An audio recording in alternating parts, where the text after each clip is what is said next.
Of African Football announces plans to expand AFCON from 28 to from 24 to 28 teams. Samson Adamu, appointed acting general secretary of the Confederation of African Football, Kimi Antonelli, becomes the youngest driver in history to head the championship lead with win in Japan. More of these in the news. I am Banky Og.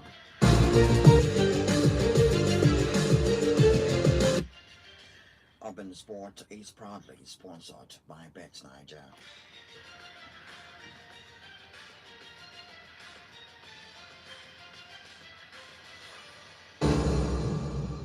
The Confederation of African Football (CAF) has announced plans to expand the African Cup of Nations from 24 to 28 teams, marking a significant structural change to the continent's flagship football competition. According to CAF, the expanded format will be introduced in the next competition cycle after the 2027 tournament, which is scheduled to be jointly hosted by Kenya, Tanzania, and Uganda.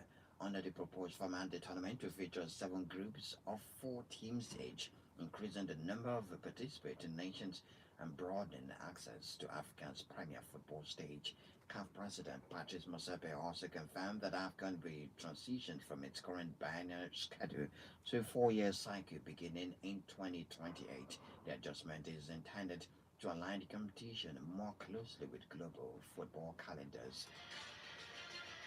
The Confederation of African Football (CAF) has selected Morocco as the host nation for the upcoming Under-17 African Cup of Nations qualifiers ahead of the 2026 FIFA Under-17 World Cup in Qatar. The decision is part of CAF's continued effort to ensure a smooth and competitive qualification process for African teams aiming to secure slots at the global tournament. Morocco, which has recently hosted several major continental competitions, is expected to provide top-class facilities and organization for the qualifiers that further strengthen its reputation as a reliable host on the African football scene. The qualifiers will see teams from across the continent battle for places at the Under-17 African Cup of Nations tournament, which will ultimately determine Africa's representatives at the World Cup in Qatar.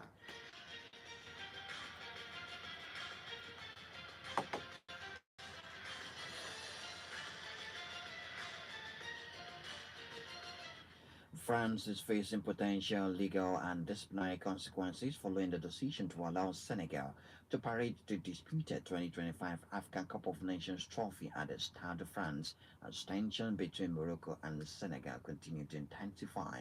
The Moroccan Football Federation has confirmed its intention to pursue legal action against French authorities after Senegal displayed the trophy on French soil despite ongoing disputes surrounding its ownership.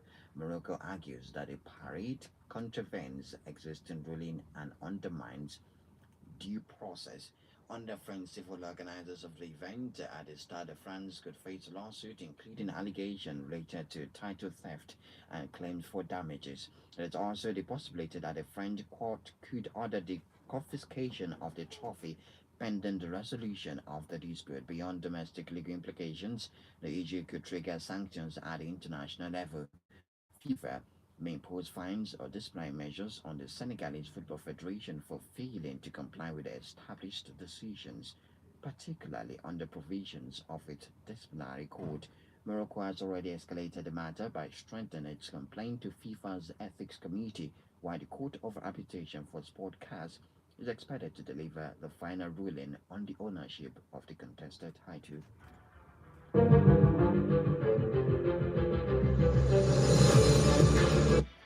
Samson Adamu of Nigeria has been appointed acting general secretary of the Confederation of African Football (CAF) with immediate effect, marking a significant leadership transition within the continental governing body. Sources within the CAF confirmed the development yesterday, stating that Adamu will assume the role following the departure of Congolese official Veron Mosengo Amba. Mosengo Amba stepped down to pursue his candidacy for the presidency of the Democratic Republic of Congo's Football Federation of FECOFA. Adamu joined the CAF in 2018 as Director of Competitions, has stated risen within the organization and in recognition for his administrative competence and execution of key projects. Mosenga Amba's exit follows mounting pressure and ongoing transition discussion within the organizations.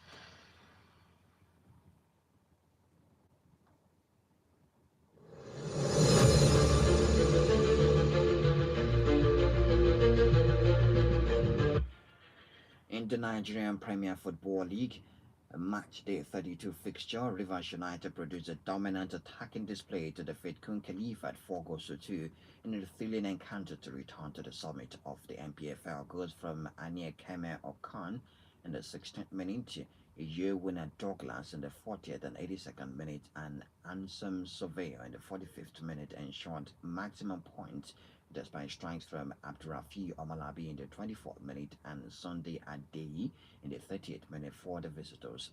In Maiduguri, Remo Stars battled to a 1-1 draw against Academy Warriors. Adewale Yusuf gave the host an early lead in the 7th minute, but Victor Mbama restored parity for Remo Stars in the 36th minute to secure a crucial away point. Enyimba FC edged Hartford's Abia Derby, defeating Abia Warriors 2 goals to 1. Chidera Michael opened the scoring on the 64th minute before Emeka Obioma struck late in the game in the 88th minute. William put one back deep into stoppage time following the penalty spot but it was not enough to deny Enyimba victory. Niger Tornadoes left it late to secure a 2-0 win over Wicked Forest, with Abdullah Shehu converting from the penalty spot in the 80th minute before Shimaga sealed the result in added time of the match. At the Lagos Salami Stadium, Shooting Stars recorded an impressive 3-1 victory over I Flyers Rangers International Football Club of Enugu. Sadiq Ibrahim led it twice in the 49th and 57th minute, while Desmond added another in the 70th minute before Mustafa grabbed the late consolation for Rangers in the 80th minute of the game. Katsina United at Barao FC to goalless draw away from home and in a valuable point in a tightly contested encounter. There was also plenty of excitement in Lagos, where Kurodu City edged Wari Wolves 4 goals to 3 in a 7-goal thriller. Abayomi Ayodeji scored at the 8th minute, and Joseph Arumana scored in the 24th minute to set the tone early, while an own goal extended the lead. Wolves responded to Chisom Obu and the penalty from Igbunu Everu Oma, but Hussein Oyedokun's quick response restored the Kurodu City's cushion and ultimately sealed victory for them. Elsewhere, Bayelsa United recorded a convincing 4-1 win over Kanupila to round off an action-packed match-day game. For the game between Shooting Stars of Ibadan and I Flyers Rangers International Football Club, the first goal of the game was scored in the 50th minute by Sadiq Ibrahim, and there was an equalizer after a heavy fight back from Rangers from Christian Nwobodo in the 70th minute. Then Desmond Ojiet Hefian got Shooting Stars back in the lead in the 70th minute before Adam Mustafa queued the game off in the 80th minute, and in Rangers' dominant performance in the NPFL 30 goals to 1.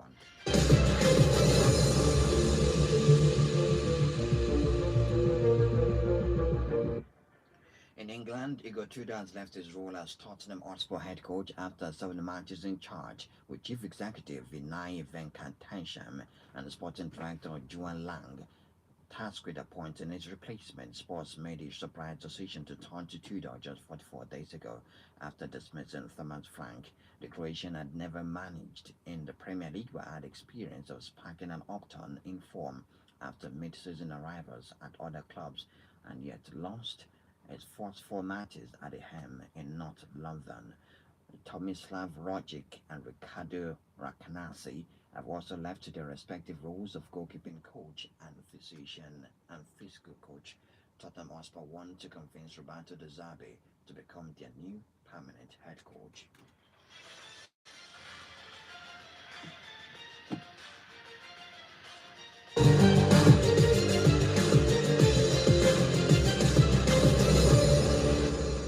In Formula One, Kimi Antonelli took his second win in succession and the lead of the World Championship after being helped to victory in the Japanese Grand Prix by his safety car period. The 19-year-old Italian had not yet made a pit stop, while his rivals For victory, McLaren Oscar Piastri and Mercedes teammate George Russell's had when Oliver Biermann's has crashed heavily. That gave Antonelli a pit stop that cost him less time than the others and ensured he could retain the lead. A frustrated Russell, who finished fourth behind Piastri and Ferrari Charles Leclerc, said over the radio, "Unbelievable," as he realized Antonelli would beat him for the second consecutive race. Antonelli becomes the youngest driver in history to head the championship and lead his teammate by 9 points.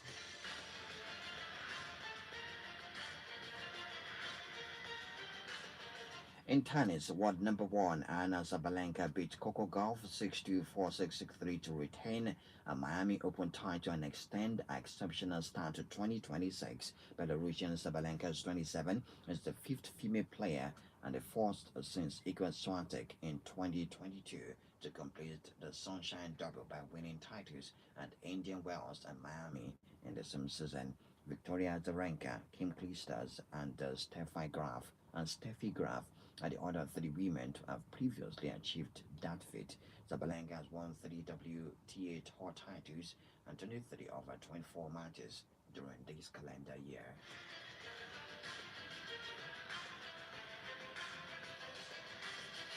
Yannick Sinner, who is 24, became the first man to complete what is known as the Sunshine Double, scooping both the Miami Open title and the India Wells trophies on the hard courts in California and Florida without dropping a set. The imperious nature of the Italian 6-4, 6-4 win over Czech's 21st seed Jurila Eka in a rain-interrupted Miami final was another illustration of how far Sinner and the Carlos Alcaraz remain ahead of the Chilton Park.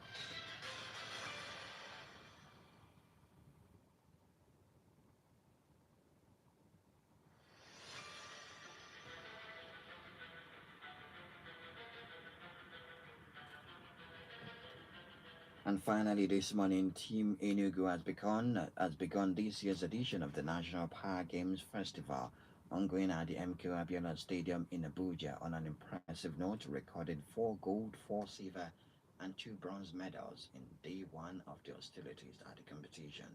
Over 3,000 athletes, coaches, and officials from the 36 states of the Federation and the Federal Capital Territory are being honored across 15 disciplines across 15 disciplines in the 10-day competition, which is organized by the National Sport Commission (NSC). Bose Omobami secured early gold in the female para-canoeing category, just as Leko Abdullahi, Ganiyu Talat, and Emmanuel David followed suit, emerging tops in the para-table tennis wheelchair 1 to 5 table tennis open and para-table tennis 6 to 7 wheelchair, respectively.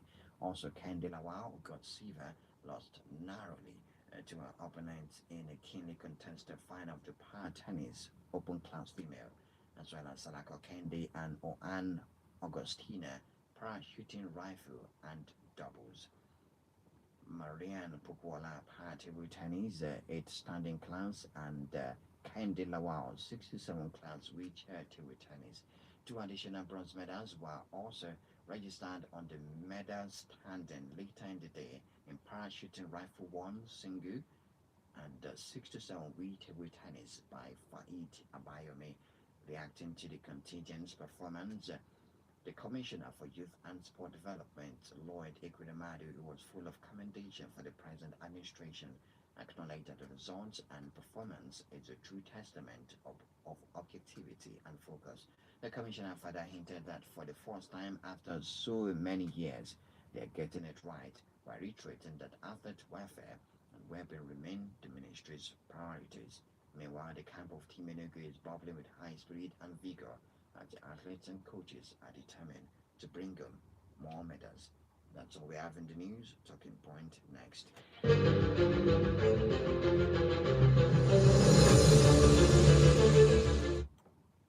Jamonye is your Nisine, only Bonian Bubuzo Bido, Gobon is what is a mayor Bobula, Roya Garafiri, that Nigeria Butozo, Negusi to say mayor, sitting and dinner bomb take a bet builder, bet freeze, one up, bet boom, Tingino also Kachelu Nihu carry 300,000 naira, Nari Puquato, Ineguana Nijimu Wego Piahore, Ineguirite, Nuego, Obuki Macandine Rubafi in Asato, bet Niger.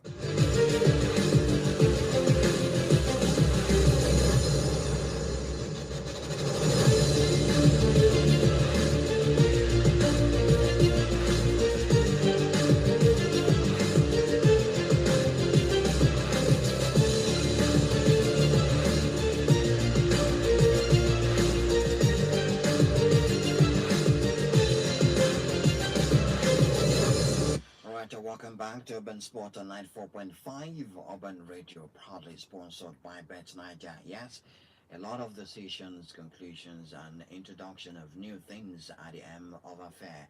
Right there with the Confederation of African Football (CAF), and yes, we are going to have the African Cup of Nations expanded from 24 teams to 28 teams from the 2028 tournament, and it's going to be 4 years. Every 4 years after the tournament in 2027, we're going to have the African Cup of Nations that has been moved just to align with European football, I would say. And they said it's global football calendar, but then we know that the Euros is every 4 years, and there's going to also be like an African league, like that of the Euro League, the kind of countries coming together to play an elevator friendly match just before the next African Cup of Nations. So that's some of the introductions. Once again, Morocco will host the upcoming Under 17 African Cup of Nations. It's also qualifier for the FIFA Under 17 World Cup in Qatar. It's no other country that knows how to host events, tournaments than Morocco in Africa. That is what CAF have reduced us to. Maybe that is what we have reduced our sector in Africa. And so it's no longer Egypt, it's Morocco. Now, when you're talking about football development, you're talking majorly about Morocco, you're talking about Senegal, maybe not in terms of hosting events, hosting competitions. You're talking about winning matches, age grade football. They've been good in the last 2-3 years. Then you talk about South Africa because they have the stadiums, or the stadia to host games. But Nigeria, we don't. We cannot even afford to bid for a major tournament right now. How many stadiums do we have working? Apart from the Nest of Champions, the Godzilla Pabio Stadium. Now, even if you have 3 teams qualifying for 4 teams going to the continent next season, how many stadiums will CAF actually sanction to host games on the African, for Nigeria? You look at what happened to Rivers United, for example. They didn't play their games at home and affected their performance on the continent. But for CAF, they keep on adding some new things, and trying to align with the global football calendar, according to them. Now, on Saturday, I talked about, while on Box 18, 4 to 6 football conversation, I talked about the friendly match between Senegal. Yes, Senegal and Peru played a friendly match. It was hosted in France. And the result of that game, Senegal defeated Peru 2 goals to nothing behind Ismail Assar and Nicholas Jackson on the score sheet in that match. But what is trending right now, or what started trending as a Saturday, was the fact that Senegal paraded the trophy in France. They paraded the trophy in France. Yes, there are pictures with it. The Peruvians also saw that they paraded the trophy at the Stade de France, and we know about the tension between Morocco and Senegal, and the court, the order from the Confederation of African Football Disciplinary Committee, the Ethics Committee, and we know that they've given the title to Morocco. They are, according to CAF, the winner of the African Cup of Nations, 3 goals to nothing against Senegal. We also know that Senegal have appealed, and we are waiting for CAS, the Court of Arbitration for Sports, to deliver their final ruling on the appeal. But they paraded the trophy, yes, trying to tell CAF that they are the champions of Africa. Now, on French ground, is it supposed to happen? Is it supposed to be allowed So France might be facing potential legal disciplinary consequences following that decision. The Senegal will also might also get sanctioned again. We are going to have to wait and see how everything play out in the next few days. They showed guts. They went against the rule of CAF, against that ruling that Morocco is the champion. And just imagine Moroccans, the Morocco FA looking at Senegal's just on Saturday parading the trophy once again, just like they said they would. They did it eventually. So that's one of the trending stories right now. So it's going to be a lot of talk concerning Morocco, CAF, and Senegal in the next 1 week. The litigation, Court of Arbitration for Sport, and also now it has involved the French national. It has involved the French Football Association. So we have to wait and see how that is going to pan out eventually. Right, congratulations to Samson Adamu. Yes, is the son of is it Moses Adamu? I can't remember his first name now. A major big name when talk about football administration in Nigeria. So Samson Adamu has been appointed acting general secretary of the Confederation of African Football. Let's see how far it's going to go, and the kind of innovation it's going to bring to African football. Yes, before we go to the European continent, the Nigerian Premier Football League (NPFL) showed shiggy to Enugu fans yesterday. Shooting Stars brought Rangers back to the ground, and yeah, it was an awakening. It was a wake-up call for Rangers. It's good. They've been on a fantastic form. They've been playing fine football. In fact, they've not lost in like 6 matches or 7 matches. With 6 or 7 matches. But yesterday they went to Ibadan. And you know that that game between Shooting Stars and Rangers holds like a big historical conversation. It's a game from the old days. It's a game of huge football heritage. The rivalry between 3SC and Rangers, and it was 3SC that defeated Rangers on Sunday. The game ended 3 goals to 1. Rangers conceded 3 in that match, and the advantage went to Rivers United. They remembered how to win games once again, and they played at home and won against Kun Khalifa at 4 goals to 2. Rivers United won their game, Rangers lost. We are in a proper title running right now with that result. So, as it stands, Rivers United are back on top of the NPFL with 55 points from 32 matches, followed by Rangers with 54 points from 32 matches, but they still have that good defense. Yes, then Ikorodu City are third with 52 points from 32 matches. They are also in the race to win the NPFL. Maybe a little bit further is Nasarawa United. They have 50 points from 32 matches. So let's look down the table. Remo Stars are trying to swim away from that bad spot that they have. They're trying to swim to a safe zone. Yes, they played a 1-1 draw in their match. For Remo Stars, they could not win, but they picked up a good point away at Academy Warriors. So right now, they are not at the bottom of the table anymore. They're in the 18th position with 37 points.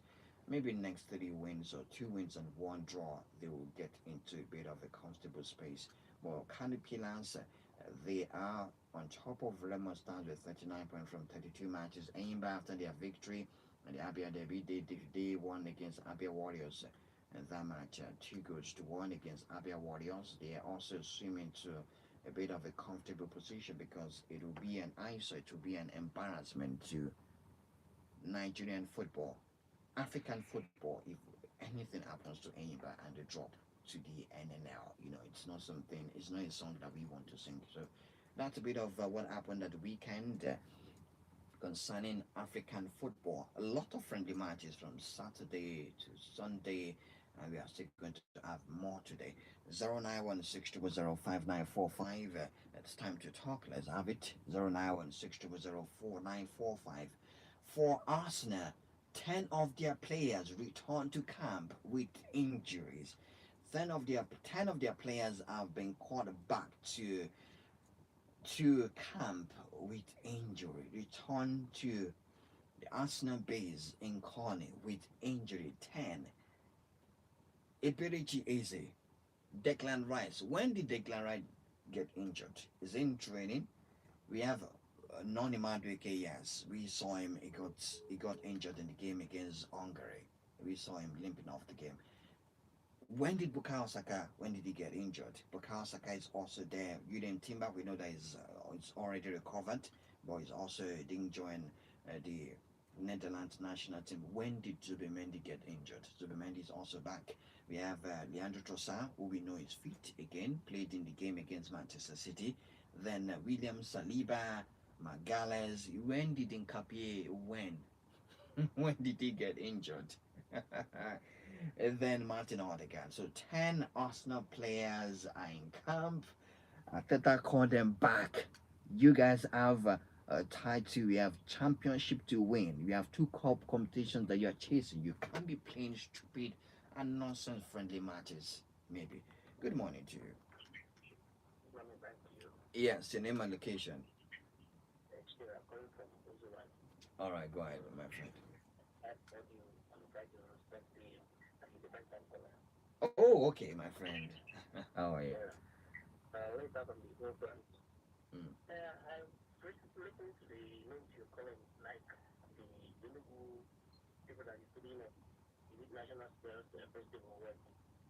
Yes.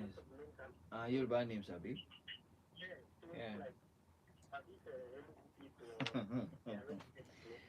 My friend, I'm going to follow up with that story. Yeah, I'm going to follow up with that story, but it's okay. Yeah. Yeah, it's a mix up somewhere. It's a yeah, para games.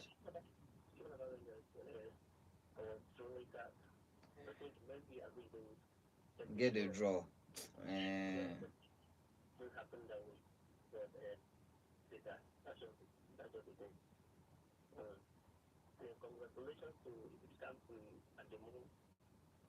yeah, something like that. Right. Amos Adamu. Amos Adamu, yeah. Yeah, it's a football administrator. Yes, Amos Adamu. I remember now. Thank you. I need to let you go now, my friend. Thank you very much. All right. 091620595 09162049445. Yes, those are the numbers to call, and you can also text us on WhatsApp 09128 945 Good morning to you. Yes, your name and location. All right, go ahead, man. Yeah. An African dance. Mm. I tell you. So after all these things, they'll come and tell the world that African football has grown or is growing, right? That's beautiful. Then for Rangers, I saw it coming. I think it was you I told that the two games that will determine this season and where Rangers finishes is this game against 3SC and the final game of the season, I think, against Ikorodu City. It's gonna be tough because they are going away too. Yes. Yeah, I know. So if I keep saying it, and the Ikorodu City are also targeting the title. They are not backing down. Of course. Now the Rangers have 3 home games, 3 away games. They need to pick up points in the remaining 2 away games. Even if they lose as Ikorodu, you understand because yes, now these guys are first thing they should pick their 9 points at home. 9. That one they say no negotiation. That one pick the 9. Yeah. Then you see, CAF also has started doing a recycling thing just like we have in Nigeria. Amos Adam left and kept his son there. How many other very much? Thank you. Bring your son. Bring your son so that don't worry, don't worry. Thank you. 091600595 Urban Sport is proudly sponsored by Bet Niger. And Stony Blackman from Mongo says it was a sad day for Rangers yesterday after losing to Shooting Stars. They need to get an away draw or win to increase their chances of winning the title of Joseph Rangers up and sport. Thank you, guys. Banky, good morning. I'm Coach Obina Bongalo from Obioma. Please, can we have the CAF president's profile because the teams doesn't have the wherewithal to move African football to a height that we expect where it's from because this country is not known as the football nation. Good morning, Banky. All right. Good morning, Banky.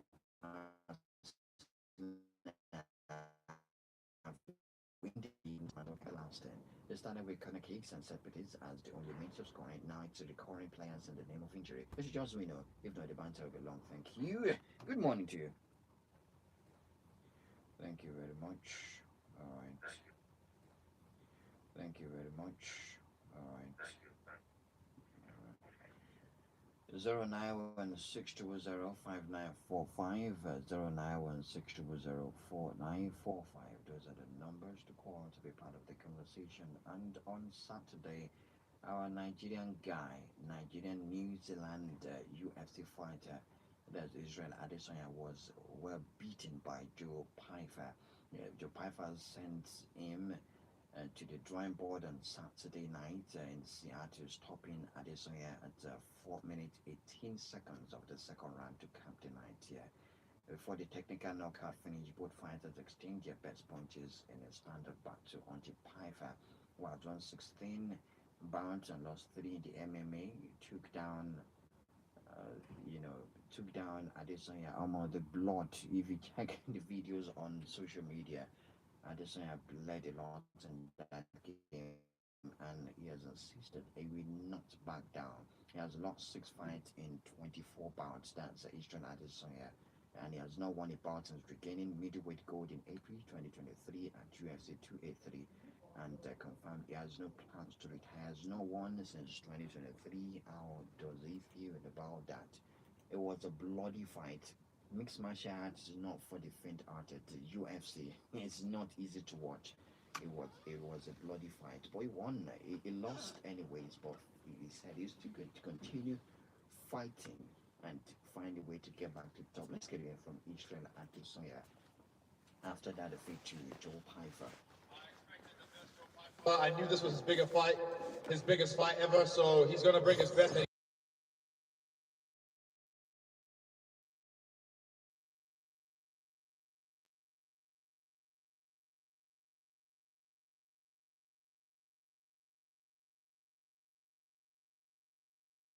They gave me a shot. Now it's my turn to give him a shot, and he earned it, and he did so great. So congrats to Joe Pyfer for this. Keep going again and again and again and again and again. I'm not leaving. You'll never stop me. I might get beaten, but I'll always remain undefeated. Jamie Vanderkill. 0916205945. Good morning to you. Yes, Alpha now. How you doing? I'm fine. All right. Yes, Go ahead, man. Yes, we have seen who is destroying African football. The Senegal. What they are doing is unlawful. We're just being emotional. Yes, you cannot agree with the camp, but you must obey court order. Yes. As we see, whether we like it or not, Morocco is the champion. And Senegal is doing this again because people are supporting them being emotional. Nobody is condemning what they are doing, but they will be punished. Thank you. Thank you very much. Thank you very much, guys. Yes, we have to leave right now. It's been a fantastic morning, and it's just 30th day in the month of March. One more day before the end of March. Yes, a lot of games took place at the weekend. Some high-profile friendly matches. Mexico and Portugal played a goalless draw. France, with their second team, defeated Colombia 3-1. 2 goals from Desiree Doué in the 29th and 56th minute. Marcus Thuram also got on the score sheet for France in the friendly played yesterday. We have like Tunisia also defeated 81 goal to nothing. That happened yesterday. Also, you're looking at the African Cup of Nations preliminary qualifications. South Sudan and Djibouti. It was South Sudan that won 4-1 on aggregate. Lesotho defeated Seychelles 2-1 on aggregate. That also ended like that. For the Women's Super League, Chelsea defeated Aston Villa 4-3. West Ham United and London City Lionesses played a 1-1 draw. Leicester City were beaten by Brighton 1-0. Today we have the friendly match between Germany. We have the friendly match between Germany and Ghana. That game is by 7:45. The last match Ghana played against Austria, I think they were beaten 5-1. Is it 5-1 or 4-1? Yes, it was by a large margin. We'll return later tonight by 7:30 p.m. for more conversations. What's happening in the world of sport? The story for Senegal parading their title, their trophy in France is going to continue to evolve with the involvement of CAF, Court of Arbitration for Sports, Morocco, and France. We'll follow up with that story appropriately. Thank you very much, guys. We'll return later tonight by 7:30 p.m. on 94.5. Now, you dey play to win big.